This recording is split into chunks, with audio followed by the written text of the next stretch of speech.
Salut à tous et bienvenue sur ce nouvel épisode de Warhammer Made by Amateur. Et aujourd'hui, un face-à-face très connu, mais qu'est-ce qu'on l'aime, avec encore plein de nouveaux décors. Humbet contre Empire.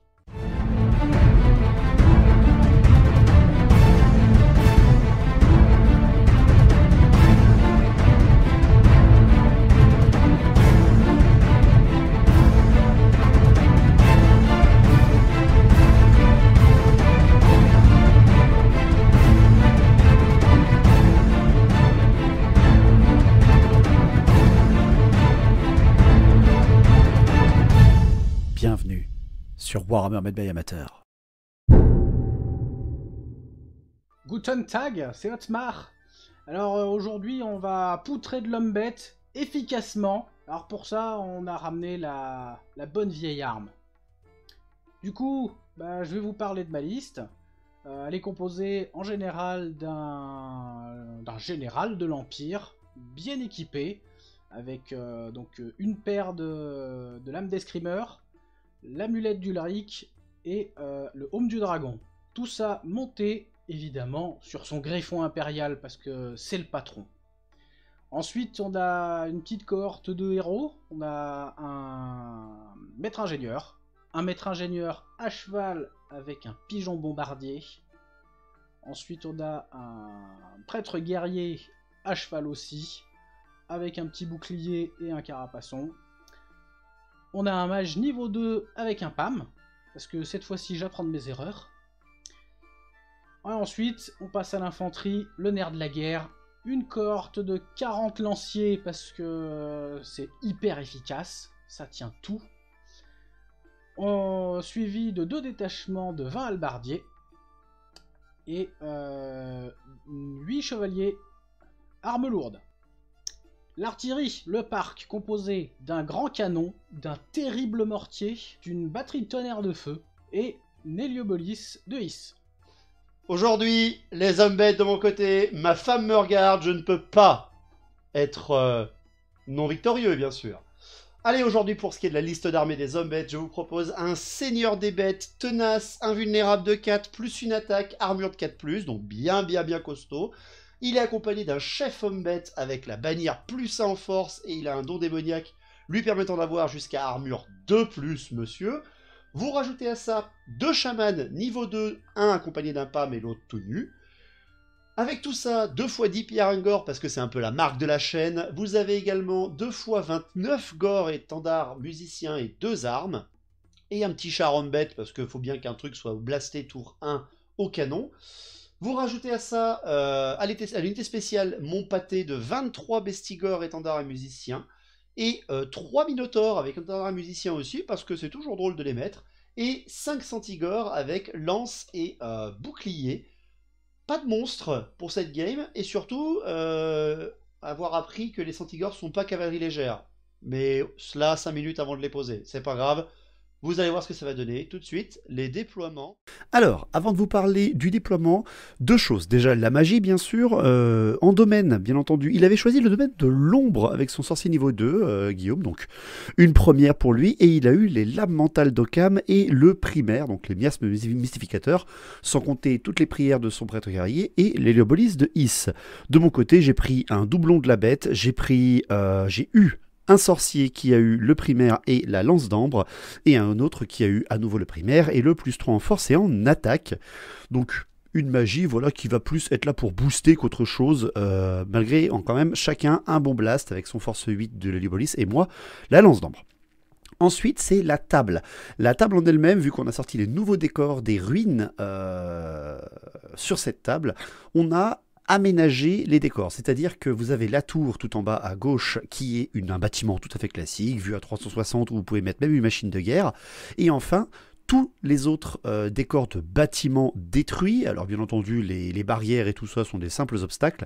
Les bâtiments détruits, eux, comptent 2 règles. Ils comptent la règle des ruines, si vous décidez de les traverser ou d'être stationné dedans, assez simplement. En gros, ce sont des décors qui ne vous ralentissent pas, qui ne vous arrêtent pas dans votre course, mais si vous êtes une cavalerie, vous fait faire un test de terrain dangereux, et vous perdez votre indomptabilité ou vos bonus de rang si vous êtes à l'intérieur.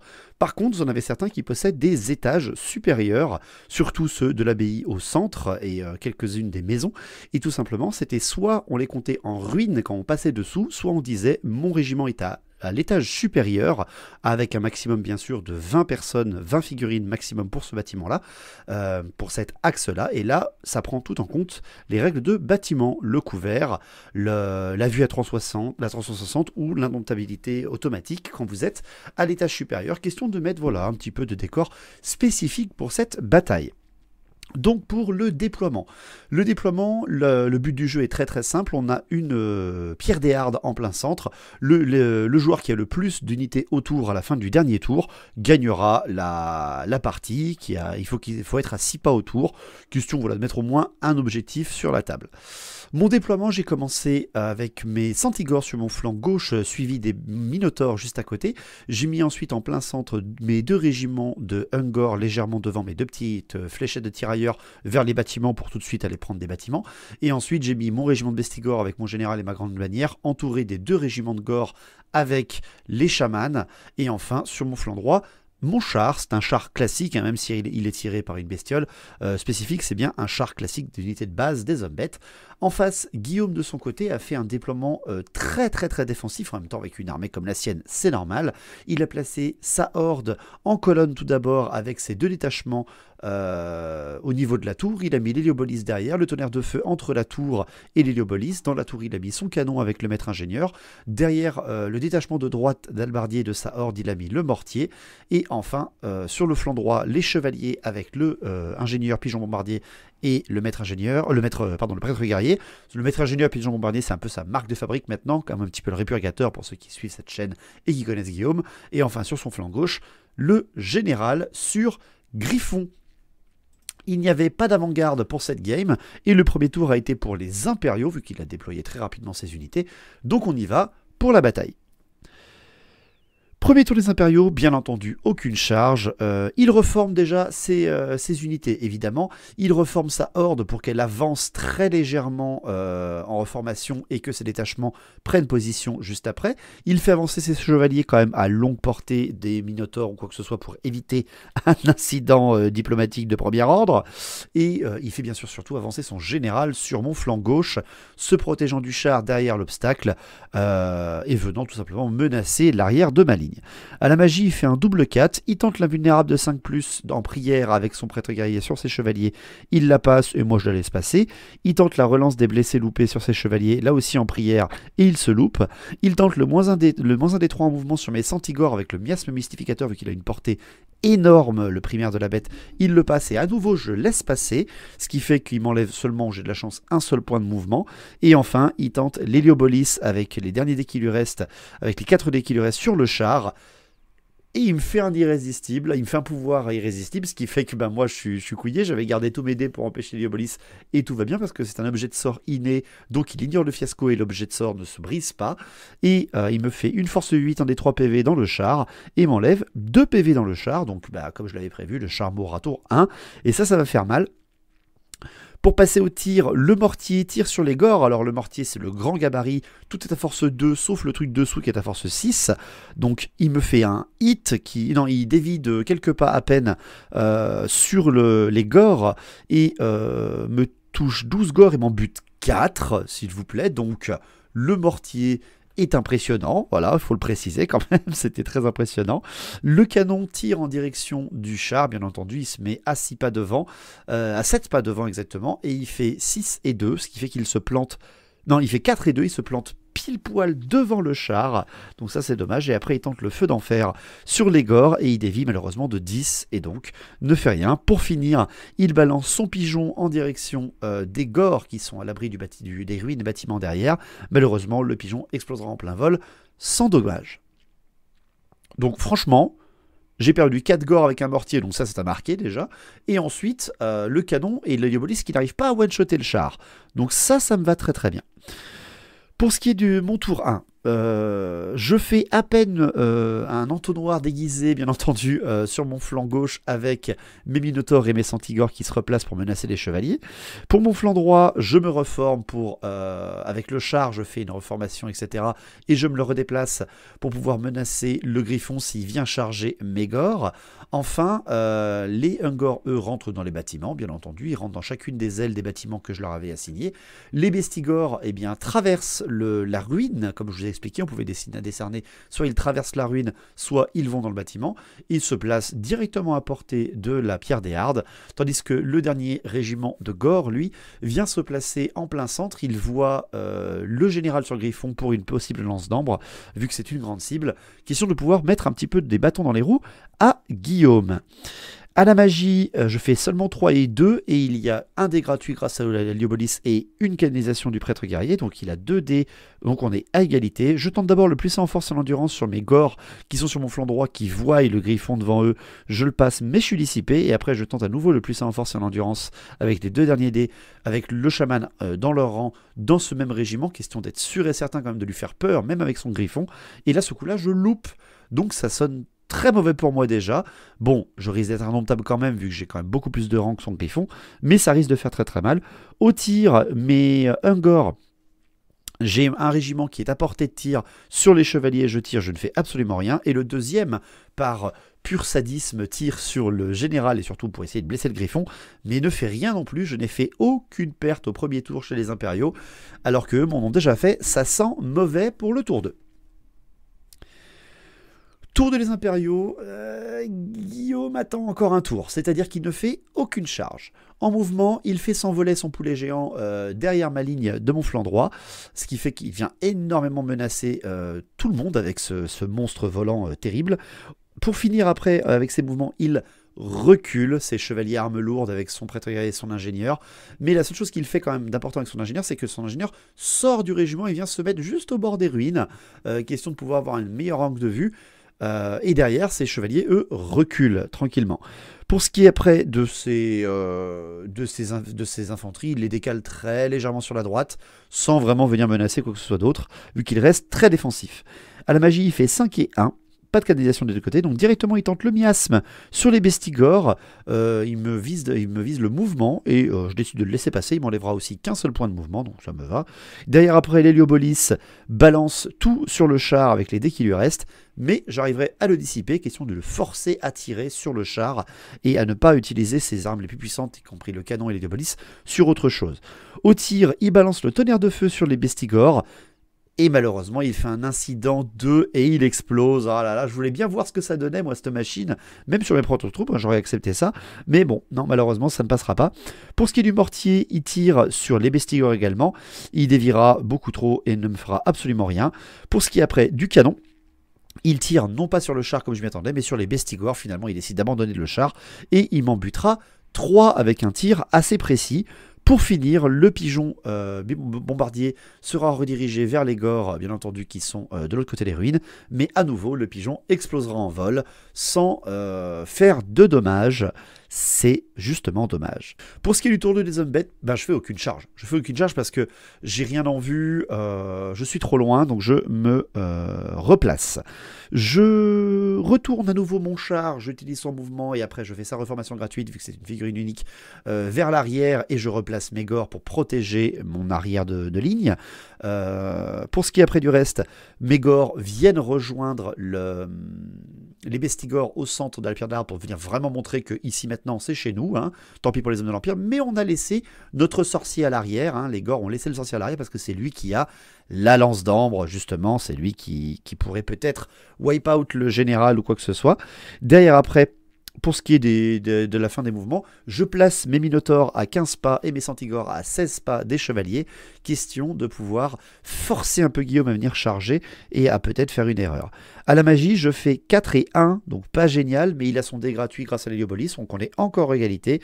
Je prends les 5 dés, je balance la lance d'ambre au maximum sur le général, et ce coup-là, je ne fais pas d'irrésistible, donc bien entendu, mon cher Guillaume me balance son parchemin de dissipation, et je suis bien cueillé, bien sûr, à ce moment-là. Pour ce qui est des tirs, les Ungor, s'il vous plaît, les Ungor, c'est leur moment, c'est à ce moment-là qu'ils vont faire des miracles. Je balance 10 tirs avec mes Ungor qui sont dans le bâtiment sur le général de l'autre côté, et sachez que par miracle, ils enlèvent un PV au griffon. Parfait. Et enfin, les autres Ungor qui voient l'ingénieur qui est derrière là-bas vers les ruines, balancent une salve de 10 tirs et lui enlèveront pile poil ses 2 PV et tueront l'ingénieur monté, avec une petite erreur de placement malheureusement de Guillaume à ce moment-là. Mais bon, tant pis. On ne verra pas le Bijon bombardier à cette game et les Ungor ont fait leur kill de la partie. C'est parfait. Toujours pas de corps à corps pour le tour 2 alors qu'on joue des Umbet. Tout est calculé, bien sûr, tout est calculé. Pour le tour 3 des Impériaux. Tour 3 des Impériaux, bah c'est parti. C'est parti, les charges, les chevaliers chargent les minotaures, le général charge les gores, et tout simplement les chevaliers vont louper leur charge et n'avanceront que de 4 pas, ils n'avanceront pas assez suffisamment malheureusement. Par contre le général, lui, me forcera à jeter mon test de terreur à 3D, et je vais échouer mon test de terreur 2 fois malgré ma GB et mon général à côté, ce qui fait que mes gores vont s'enfuir en direction des ruines et s'arrêter juste devant le chaman lance d'ambre, ne provoquant aucune panique heureusement dans leur ligne, ce qui fait également que Guillaume, ne voyant que les Ungor dans le bâtiment, décide de réfréner sa charge et de stopper sa charge à un test de commandement réussi, évitant à son général bien sûr de se faire choper de flanc par mon char qui ne s'est pas non plus enfui, donc tout va bien, franchement j'ai réussi à faire ça, même si ma ligne commence à s'enfuir, c'est pas bon du tout. Mais bon, au moins j'ai pas eu le gros poulet dans les dents. Pour ce qui est des mouvements, la horde et les détachements se redécalent encore légèrement vers la droite pour former un énorme arc de cercle défensif, quitte certainement à aller vers la pierre gardienne une fois qu'il aura détruit mes régiments qui sont au centre. À la magie, il fait 6 et 1. Et il a 2 canalisations de dés de pouvoir, donc je suis beaucoup dans la mouise. Il balance les miasmes au maximum par contre sur les minotaures avec 2 dés. Et il se loupe, ah là là là là, c'est terrible, il loupe le test des miasmes mystificateurs sur les minotaures, donc derrière après il tente la prière à invulnérable de 5+, sur ses chevaliers, et c'est là que j'utilise mon parchemin de dissipation, parce que je me dis que je vais l'utiliser maintenant, et enfin avec son Héliobolis, il balance la puissance de la lumière sur le char Umbet, mais il me reste tous mes dés, et je le dissiperai, et ça me va très très bien. Pour ce qui est des tirs, par contre, j'ai avancé mes minotaures, mais j'ai fait le con, moi aussi, j'ai fait une erreur de placement.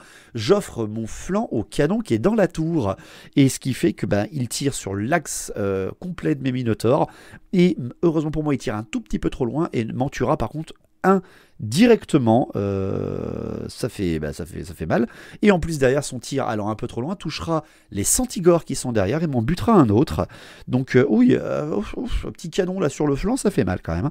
Derrière après le mortier tirera sur les Bestigors, mais malheureusement il déviera de 8 pas et ira dans la pampa, donc ça fait mal, mais pour l'instant ça va, on va pouvoir enfin aller au corps à corps au tour 3.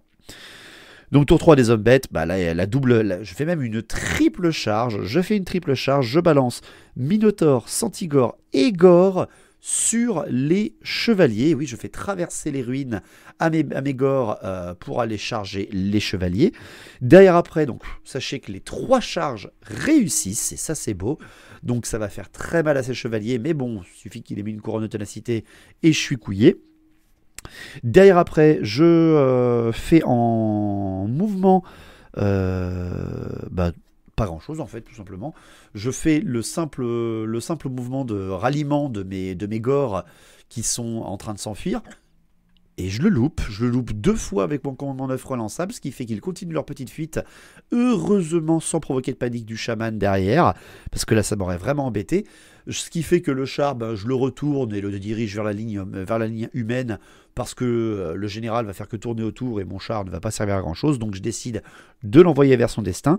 À la magie, je fais un 6 et 3, je balance le plus en force et l'endurance sur les minotaures, je le passe, et là Guillaume décide de me le laisser passer parce qu'il veut garder ses dés, et après derrière je balance la lance d'ambre au maximum sur le général, et je ferai un irrésistible, ce qui fait qu'il a conservé ses dés pour rien non plus, je fais un irrésistible cible 9, ce qui fait que je perds 1 PV sur tous mes chamans. Je fais sans aucune distinction. Par contre, après, derrière, je balance tout mon pouvoir sur l'un des deux, soit le griffon, soit le général, parce que c'est déclaré comme un tir. Et tout simplement, je touche le général. Je touche le général, il a 3 PV, une invulnérable de 5, je balance force 10, je le blesse, il ne passe pas son invulnérable de 5+, et je one-shot le général à 3 PV, je balance sur un des 6 et je fais 3. Ce qui fait que le griffon fait un test de réaction de monstre, et le griffon restera sur place pour défendre le cadavre de son général. Et là, oui, le griffon qui reste sur place. Donc j'ai plus qu'à l'ignorer, il fera plus rien. Guillaume perd le contrôle de son poulet géant. Et là, ça me va très bien. Pour ce qui est des tirs, les Ungor tirent sur le griffon justement pour l'humilier. Je ne lui fais aucun dommage. Et les autres n'ont plus rien en vue, donc ce n'est pas grave pour ce qui est de mes tirs. Franchement, c'est un beau snipe de la lance d'ambre. Pour ce qui est de mes corps à corps, de mon corps à corps, du gros corps à corps entre les chevaliers, les minotaures, les centigores et les gores sur le flanc, je perdrai un centigore et un seul gore. Guillaume ne fera aucun dommage dans mes minotaures. J'enlèverai un PV sur le prêtre guerrier et derrière j'arracherai 4 chevaliers seulement. Donc finalement, ils ont quand même tanké du monde. Malheureusement, il n'a pas mis la couronne de télacité sur son prêtre guerrier. Et ce qui fait qu'il perd largement le combat. Il s'enfuit, je décide de poursuivre avec les centigores et le reste décide de rester sur place. Les minotaures n'ayant pas encore gagné la frénésie, il a gagné à la fin du tour, la fin du round où ils ont gagné, donc c'est-à-dire ils restent sur place. Les centigores rattraperont les chevaliers, mais ils rattraperont les chevaliers en traversant le terrain dangereux de l'obstacle et mourront dessus, vu qu'ils rattrapent les chevaliers, et après ils vont trop loin et se tuent eux-mêmes. C'est juste absolument parfait. Ça a été très très drôle, ce qui fait que je reforme mes gores et les minotaures pour voir la ligne de défense des lanciers, et ça fait plaisir. Tour 4 de l'Empire, ça commence à sentir mauvais. Donc le détachement de l'Empire de Halbardier se tourne vers les gores de son flanc droit, parce que là, il voyait quand même beaucoup de monde arriver. Et pour le reste, rien ne se passe, il reste en défense comme il le peut. La magie, il fait 4 et 1. Il balance le lame mentale d'Occam sur les halbardiers sur son flanc droit. Il le passe, mais j'arrive à le dissiper, heureusement pour moi. Derrière, après, au tir, il balance le mortier sur les gores et fait un incident 3 et ne pourra pas tirer pendant 2 tours. Et son canon, qui est toujours avec le maître ingénieur, je le rappelle, qui utilise la capacité du maître ingénieur, balance sur le char et arrive enfin à one-shotter le char par miracle. Non, mais par miracle de la part du char. Pendant, te dire 4 tours face à de l'Empire quand tu es une figurine unique, c'est quand même pas donné à tout le monde. Donc c'est toujours ça de prix pour les humains. Du côté des hommes bêtes, on y va, on va arrêter d'être en défense, on est homme bête. Je balance une charge Minotaur et Gore sur le détachement d'Halbardier. Mes Minotaurs louperont et ne rentreront même pas dans le décor. Et je fais bien attention à ce que mes Gore n'aillent pas dans les décors des ruines pour garder le plus de rangs possible. Derrière, après, pour mes mouvements, je fais avancer mes Ungor, mes bestigores restent sur place, le sorcier va dans le bâtiment et je rallie enfin les gores. Quand je passe à ma phase de magie, j'espère de la magie, mais bon, faut pas pousser. Les dieux du chaos me font un petit 2 et 1. Heureusement, je fais une petite canalisation. Je tente la lance d'ambre sur l'Héliobolis pour tenter de le one-shot. Malheureusement pour moi, je suis dissipé à pile poil, mais on va pas pousser quand même. C'est déjà pas mal. Pour ce qui est des tirs, les Ungor tirent sur les lanciers. Les Ungor tirent sur les lanciers. Tous les Ungor tirent sur les lanciers. Et j'en buterai 5 avec quand même 20 tirs de Ungor. Donc moi je prends ça avec plaisir. Et pour ce qui est du corps à corps, le corps à corps des halbardiers contre les hommes bêtes classiques, les gores, je perdrai 3 gore et tuerai seulement 4 halbardiers parce qu'on a force 3, endurance 4 contre force 4, endurance 3, donc c'est tout à fait tranquille. Il teste en indomptabilité parce qu'il est toujours avec les lanciers derrière, et pas en indomptabilité, mais avec la règle du capitaine qui se trouve dans son unité mère, règle spéciale des détachements, et il restera sur place sans souci. C'est quand même, ça sent quand même très mauvais pour la fin du tour 4, vu que mes hommes bêtes sont passés en supériorité numérique par rapport aux impériaux. Ça va être dangereux. Tour 5 des impériaux, la charge, la horde qui tente de charger les bestigores, et il loupera de 1 point sa charge. Donc là, c'est absolument terrible, ce qui fait que ça, en plus, sa horde quitte le détachement qui est sur la droite en termes de distance et donc ne donne plus les règles spéciales à cette distance-là. Donc ils avanceront de 6 pas la horde, c'est vraiment dommage. Pour ce qui est de ses mouvements, le détachement à gauche, il vient tout de suite renforcer le centre au mieux qu'il peut. Et l'Héliopolis vient suivre. Pour ce qui est de la magie, il fait 6 et 3, il balance le miasme mystificateur sur les bestigors. Et je le laisserai passer parce qu'il a trop de sorts encore qui m'embêtent, surtout pas les landes mentales d'Occam. Et il arrivera à m'enlever par contre 3 points de CC, donc mes bestigors tombent à CC 1. Et ça, c'est pas bon du tout. Il balance l'Héliopolis de Is sur les Minotaures. Et je vais louper ma dissipation. Donc là, j'aurais vraiment tout foiré à cette magie. Il m'enlèvera 2 PV et ensuite il tentera les lames mentales d'Occam sur la horde et heureusement pour moi il l'échouera. Donc on va voir ce que je vais décider à ce tour là. Pour ce qui est du corps à corps, Mégor contre ses halbardiers.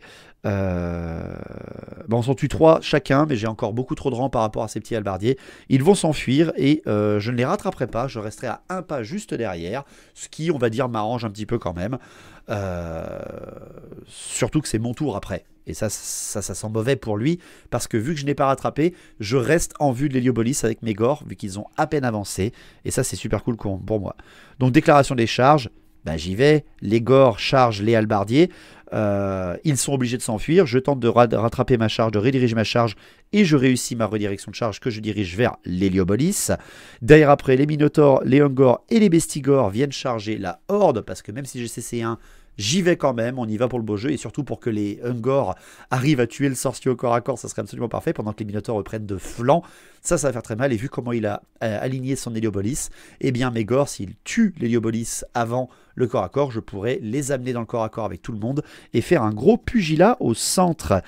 La magie, il faut pas que je me foire, je fais un 4 et 2, je tente le primaire sur les bestigors, je le passe, je suis dissipé, je le fais en doublon avec le deuxième sorcier, et là, ce coup-là, ça passe, et Guillaume ne peut plus rien faire pour m'empêcher d'aller jusque-là. Donc ça va faire très très très très mal. Pour ce qui est des tirs, les Ungors qui ne sont pas au corps à corps tirent sur les halbardiers qui sont solo le petit détachement et en tueront 3. Donc les Ungors qui font toujours un petit ménage et ça c'est super cool. Et enfin c'est le corps à corps. Les corps à corps, je commence par l'Héliopolis et les Gors comme je vous l'ai dit. J'enlèverai un PV seulement sur l'Héliopolis et c'est tout. Par contre, avec la charge de flanc, les bonus fixes et le PV en moins alors qu'il ne me fait rien, il va s'enfuir. Il s'enfuira de 7 pas, traversera son propre régiment en terrain dangereux et malheureusement pour lui, moi je réussirai à entrer en contact avec Mégor dans le dos de la horde de lanciers, ce qui fait que ce corps à corps n'étant pas fait, je passe à ce corps à corps là et tout le monde pourra frapper. Et là, c'est la razzia complète. Je perdrai un Bestigor, il ne me tuera que un seul Ungor et derrière, c'est tout. C'est tout.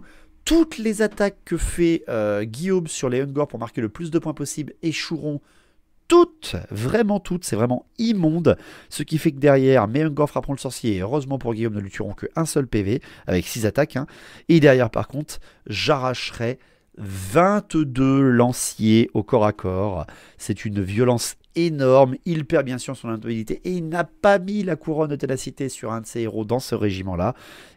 C'est la fuite des lanciers. Les Gors poursuivront ainsi que les Minotaures. Surtout qu'il s'enfuit à l'opposé même, donc c'est la panique absolue. Les Gors poursuivent en direction du mortier, ce qui fait que les Ungors et les Minotaures également, je décide de faire poursuivre tout ça. Mes Bestigors maintiendront leur position pour défendre l'objectif central.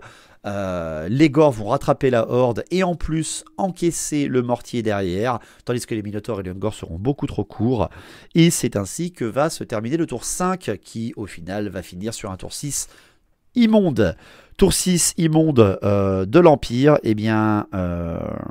La charge des halbardiers sur les petits Ungors qui sont dans le bâtiment réussira, au moins, pour avoir quand même quelques humains qui vont survivre. Derrière après, l'Héliopolis sera tenté d'être allié, mais Guillaume va échouer dans son ralliement et continuer de s'enfuir de 6 pas.